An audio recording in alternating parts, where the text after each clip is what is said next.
하나님은 생명의 본체가 되시고 생명의 근원이시며 생기를 공급하시는 분이십니다. 그런데 하나님을 떠났기 때문에 생기 공급이 중단되면 죽는 거예요. 예수님이 길 가시다가 제자들과 함께 무화과 나무가 잎사귀가 푸르고 싱싱하게 우거져 있어서 그 나무 찾아가셔서 열매를 찾으시는 듯 찾다가 열매가 없었습니다. 성경에 부연해서 기록되기를 이는 무화과 열매에 있을 계절이 아니기 때문이라 했는데도 예수님이 다음 해까지 사실 수 없고 곧 십자가의 대속의 희생양으로 죽임당하실 날이 다가오고 있기 때문에 그 무화과 나무로 제자들에게 오늘 우리에게 유익한 교훈을 주시기 위하여 무화과 나무에게 말씀하십니다. 이후로 사람이 다시는 네게서 열매를 찾지 아니할 것이다. 그 시간부터 그 나무가 푸르고 싱싱했는데 뿌리부터 말라 죽었어요. 하룻밤 사이에 베다니에 가서 주무시고 나사로 집에서 이른 아침에 일어나셔서 예루살렘에 전도하러 제자들 데리고 들어가실 때 베드로가 주여 보소서 어제 저녁 때 열매가 없어 저주하신 그 나무가 뿌리부터 말라 죽었나이다. 그랬습니다. 이것은 무슨 의미하느냐? 그 나무가 살아있었던 것은 예수님으로부터 생기 공급이 계속됐었기 때문이라. 그런데 생기를 불어넣으시는 것을 어제 저녁 때 다시는 네게서 열매를 찾지 않을 것이다. 딱 중단하신 거예요. 그 시간부터 뿌리부터 말라 죽은 거예요. 그 주로 시골 사신 분들이기 때문에 나무가 태풍에 뿌리채 뽑혀가지고 넘어지면은 제일 먼저 연한 순부터 시들고 말라 죽기 시작을 하고 뿌리는 제일 늦게 죽습니다. 그런데 예수님이 생기 공급을 딱 중단하시니까 뿌리부터 말라 죽었다는 것은 나무의 생기 공급은 뿌리로 시작된다는 것을 증거하는 것입니다. 그래서 여기 하나님께서 애굽을 떠나서 회개한 이스라엘을 200만 명 넘는데 광야길을 거쳐서 약속의 땅 가나안으로 인도해 가시는데 그 사람들이 가나안에 들어갈 때 가나안의 도시가 건립되어 있었고 도로와 하천이 만들어져 있었고 농토가 전답으로 옥토가 되어 있었고 많은 가축이 번성해 있었고 포도원, 감람나무 과수원이나 또 무화과 농장이 잘 만들어져 있었습니다. 잘 생각해 보세요. 이걸 왜 못 믿는가? 이 목자는 여러분들이 왜 그렇게 못 믿는가? 왜 교회는 나오는가? 그러면서 왜 못 믿는가? 이 참 너무 답답하고 안타까워요. 그래서 하나님께서 가나안의 7 부족 원주민이라고 하면은 그들이 자기네들 선대부터 살았고 앞으로도 자기네들의 아들, 손자, 또 증손, 고손 이렇게 쭉 대를 물려 잘 살 수 있는 생활 터전이라고 수고를 아끼지 않고 잘 갖고 있습니다. 그랬는데 알고 보니까 애굽에 가서 죄값 치르느라고 회개할 기회를 위하여 고생 당하게 되는 그 영어로 슬레이브라고 하는 말은 노예란 말입니다. 포로로 끌려간 사람들 노예라. 종은 설벤트라고 합니다.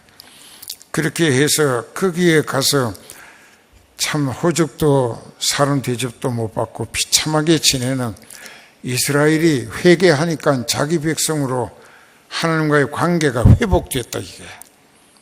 그래서 유월절을 지키게 하시고 죄를 용서하시고 홍해를 건너므로 세례를 받게 하시고 낮에는 불기둥, 구름기둥, 밤에는 불기둥으로 그들의 눈에 가시적으로 보이게끔 함께 하시면서 광야길을 인도하신 것이 광야교회라고, 우리가 실천신학을 가르칠 때 광야교회, 애굽을 출발해서 가나안에 들어가기까지 40년이 걸렸는데 그 기간을 광야교회, 국가단위 민족교회, 이스라엘 교회였다라고 그렇게 가르칩니다. 그래서 하나님의 말씀이 자기 속에 심령으로 받아들여지고 믿어지고 그것이 너무나 절실히 깨달아지면서 그 말씀의 기준을 두고 내가 생각, 말, 행동이 말씀에 어긋난 것은 죄고 말씀에 일치하는 것이 의롭게 사는 것이다. 말씀은 예수님이라고 여러 번 들었죠. 그렇기 때문에 그들이 말씀을 거역하고 말씀 속에 담겨서 선포되는 하나님의 뜻, 지존자의 뜻을 멸시했다. 이게 멸시한 것은 무시한 것보다도 아예 깡그리 완전히 무시하고 능멸한 거예요. 그러니까 말씀을 거역했다고 하는 것은 예수님을 거부하고 배척한 것이 됩니다. 그러면 어떻게 되는가? 그러니까 여기 이제 한 번 더 보십시다.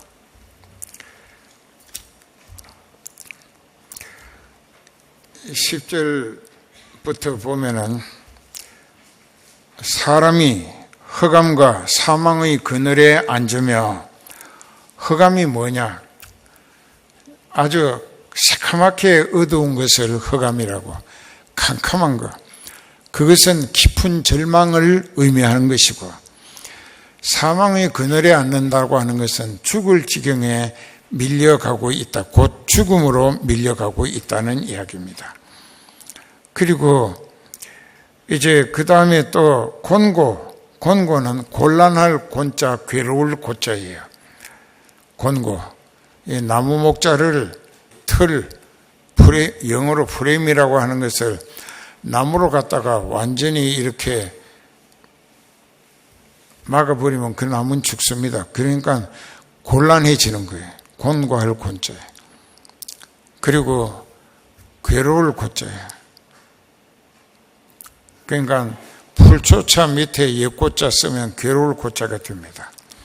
하나님 말씀 거역하고 그 말씀 속에 담겨서 선포되는 하나님의 뜻을 멸시하며 무시하고 짓밟고 거역하며 능멸하게 되면 그 인생은 이렇게 비참하게 곤고와 쇠사슬에 매이고 또 흑암과 사망의 그늘에 앉게 된다는 것입니다. 그래도 여기다가 그 벌이 어떻게 나타났느냐? 그러므로 수고로 저희 마음을 낮추셨으니 살기 위해 발버둥 친다. 그러니 스스로 겸손해질 수밖에. 목구멍에 풀칠을 해야 사는데 살기 위해서 하나님이 생기를 중단하시니까 죽일 지경으로 몰려가는 거예요. 그렇게 해서 결국은 돕는 자도 없다. 그러니 이제는 자기 앞에 다가오는 죽음을 피할 길이 없다 이거예요. 죽고 싶지 않아서, 죽기 싫어서 할 수 없이 저희가 그 근심 중에 어찌 살고 하던 근심 중에 하나님께 부르짖어 회개하며 용서를 빌고 얼마나 부르짖고 기도했던지 하나님께서 그 회개의 진정성을 보시고 그 사람을 그 고통에서 구속하시되 구원하시되 흑암과 사망의 그늘에서 이끌어내시고 그 얽은 줄 쇠사슬을 끊어 주셨다. 벗어나게 하셨다. 하나님이 인자하시고 인생에게 행하신 이 놀라운 일을 인하여 그를 영원토록 찬송해야 한다. 그리고 그 다음에 이제 저가 논문을 깨뜨리시며 쇠빗장을 꺾으셨으며, 자, 놋문이라고 놋쇠로 만든 문은 그 안에 갇혀있는 사람이 놋쇠 문을 볼 적마다 그 문은 도저히 열릴 것 같지도 않고 부술 수도 없고, 그래서 그 논문이 그 인생의 모든 것을 완전히 가로막아서 깊은 절망에 허감에 빠질 수밖에 없다. 이게 논문을 자기의 능력이나 기술이나 노력으로는 도저히 부술 수가 없어. 그런데다가 그 논문이 굉장히 두텁고 높고 큰데 쇠빗장을 꽂았다. 이게 아주 굵은 쇠빗장을 꽂아놨기 때문에, 그러니까 놋쇠문에다가 쇠빗장을 꽂아놨으니 나는 이제 여기서 살아나가긴 영 틀렸구나. 더 깊은 절망에 빠질 수밖에 없었는데, 회개했더니, 철저히 회개했더니 하나님이 논문을 부수고 쇠빗장을 꺾어서 문이 활짝 열리게 해 주셨다. 그러니까 생기와 소망이 넘치는 살 길로 인도해 주셨다. 그래서 여기도 우리 인간으로서는 여리고 성과 같이 여리고 성이 이중성으로 되어 있는데, 이 안성이 있고 바깥성이 있었다고. 그런데 그 중간에 공간이 있어요. 그리로 군인들이 순회를 도는 거예요. 그런데 그 성 넓이가 이쪽 안성 안쪽하고 바깥성 바깥쪽하고 11m 40cm야, 넓이가. 굉장히 넓어. 그렇게 여리고 성이, 그 난공불락이라고, 그건 중국말인데 한문인데 공격하기도 어렵고 점령하기도 어렵다. 이것이 난공불락이란 말이에요, 한문으로. 그런데 그 성을 그냥 하나님께서 허물어뜨리시니까는 그저 삽시간에 와라락 다 허물어지고, 그래서 이스라엘이 쳐들어가서 점령할 수 있었다. 그러니까 한번 생각해 봐요. 회개만 하고 하나님 마음에 드는 믿음 생활만 제대로 하면은 하나님께서 그 사람을 난공불락 같은 여리고 성도, 놋쇠문, 쇠빗장도 다 부수고 꺾어서 완전히 마음대로 활동할 수 있도록, 그 마음껏 자유를 누리며 은혜 안에 자유하며 하나님 뜻을 받들어 마음껏 섬기며 살 수 있도록 하나님이 해결해 주신다. 이게 그 해결을 어떻게 하는가? 그리고 또 미련한 자는 고난을 당하면서도 그 고난의 원인이 자기가 하나님 앞에 잘못한 죄값의 결과라는 것을 깨닫지 못한다. 이게 기계에 미련한 사람이야. 미련한 사람은 회개할 줄 몰라. 범과 자기가 지은 죄값, 또 죄악의 연고, 자기가 잘못 살아서 장만한 불행이 사망의 문에 가깝도다. 죽을 지경으로 빠져들고 있다. 이게 밀려가고 있어. 내가 어떻게 할 수가 없어. 그 고통에서 건지시는데 제가 그 말씀을 보내어 저희를 고치사 위경에서 건지시는 도다. 위경이라는 말은 죽기 직전 위태로운 지경에서, 그 위태로운 지경이란 말을 줄인 말이 위경입니다. 그러니까는 말씀을 보내사, 그 말씀을 보내셨다고 하는 것이, 말씀이 뭔가 여러 번 전해드렸죠. 요한복음 1장 1, 2절에 태초에 말씀이 계시니라. 이 말씀이 하나님과 함께 계셨으니 이 말씀은 곧 하나님이 신이라. 그 14절에서 이 말씀이 육신이 되어 우리 가운데 거하심에 우리가 그의 영광을 보니 아버지의 독생자의 영광이요 은혜와 진리가 충만하더라. 말씀이 육신을 입고 오시는데 그분이 예수님이었다는 것입니다. 그러면 아버지 하나님의 아들 예수님을 세상에 보내셔서 무엇을 하자고 하셨는가? 이사야 61장 거기에 보면은 주 여호와의 신이 내게 임하셨으니 이는 여호와께서 내게, 예수님을 말씀하는 거예요, 내게 기름을 부으사 즉 성령을 충만케 하셔서 가난한 자에게 아름다운 소식을 전하게 하려 하심이라.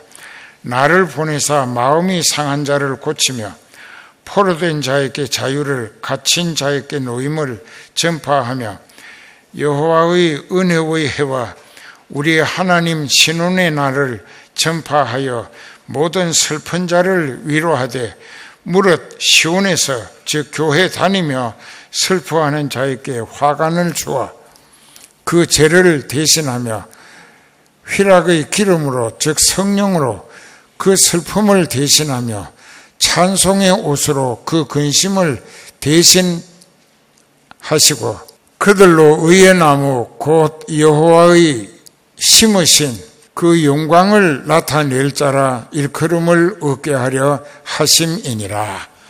자, 하나님의 자녀가 되게 하신다.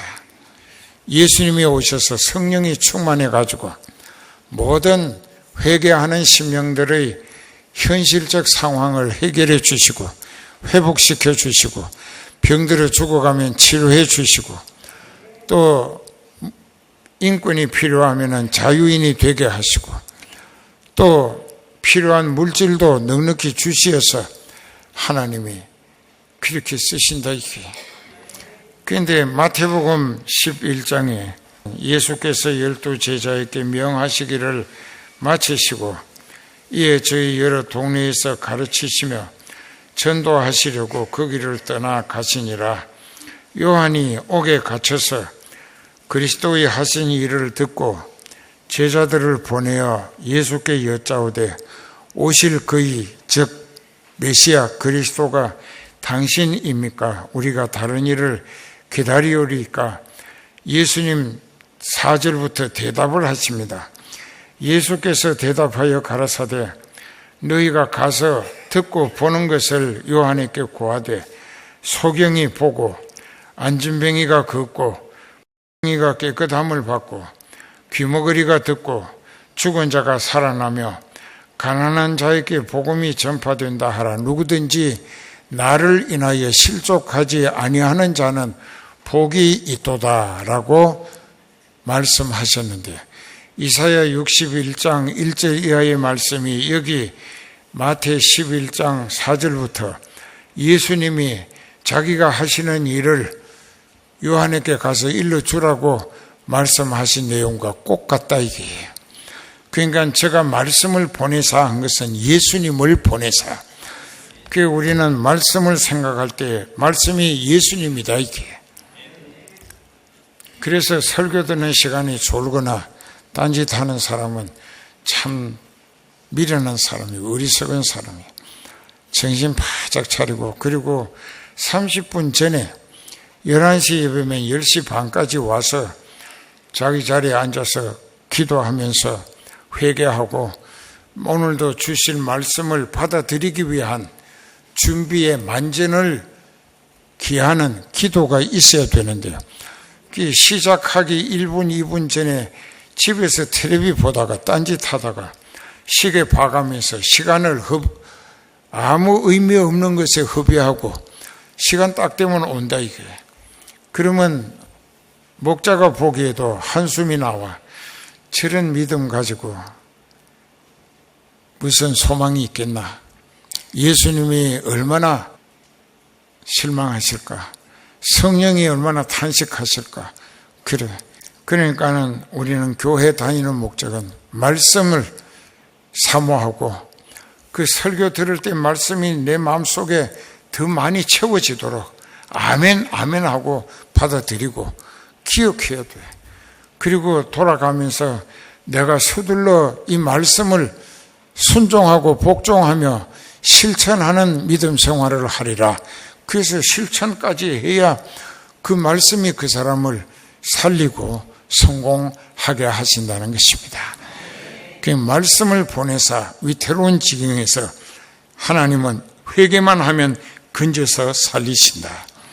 그 애굽에서 회개한 이스라엘에게 한꺼번에 금은 보화를 돈까지 430년 동안 착취당한 노동력 대가를 하나님의 방법으로 애굽 사람들을 두렵게 만들어서 10가지 재앙을 통하여 한꺼번에 다 이스라엘이 챙겨가지고 나오게 하신 거예요. 그러니까 바빌론에 70년 종살이 할 때도 그들이 회개하고 돌아오게 될 때 엄청난 재산을 가지고 오도록 만들어 주신 거예요. 70년간 못 받은 것을 한꺼번에 다 챙겨서 가져오도록. 이것은 무엇을 의미하느냐? 말씀을 깨닫고 회개해서 하나님과의 영적인 관계가 회복되고 나니까 하나님의 자녀라. 하나님의 자녀는 하나님이 책임지시고 살리십니다. 믿음으로 사는 한 하나님이 책임지고 살리시는 거예요. 그러니까는 영권이 영적으로 하나님의 자녀되는 자격을 회복받게 되니까 노예가 상전처럼 자기를 부려먹던 애굽 사람들이 돈보따리 금은 보화를 싸가지고 자루에다 넣고 무릎 꿇고 이스라엘에게 넘겨주면서 이거 줄 테니까 빨리 가지고 떠나라. 당신네들이 여기 더 머물렀다간 우리가 전멸당할까 두렵다. 그래서 떠나게 만드는 거예요. 돈을 챙겨가게 하시는 거예요. 그러니까 물질 관리권도 회복받더라. 영권 회복, 인권 회복, 물질 관리권 덤으로 회복받더라. 그러니까 돈에 궁상 떨지 말고 그 돈에 그 종로로 탈 것도 없어요. 그저 우리는 하나님 마음에 들도록 말씀 들을 때 깨닫고 잘못한 것은 서둘러 회개함으로 용서받으면 하나님께서 우리를 위태로운 지경에서 건져 사는 길로 이끌어 주신다. 믿읍시다.